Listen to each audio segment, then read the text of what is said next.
भैया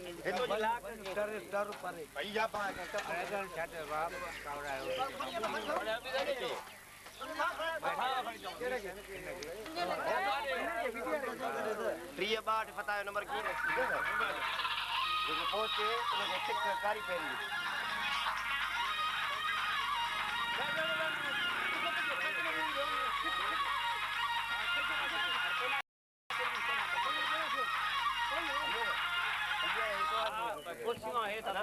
कुर्सियों सामान लायो इन सामान में घना नहीं अच्छी तमार को इते चार रखो बकाया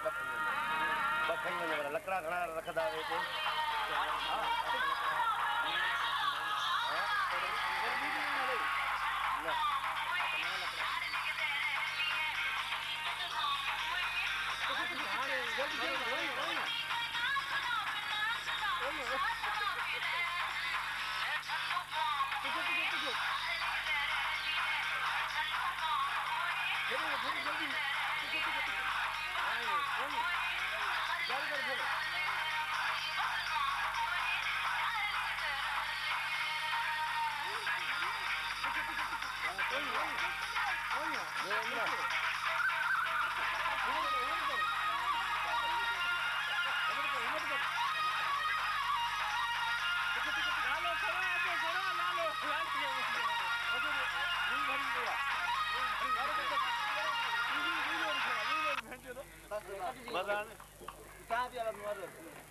अच्छा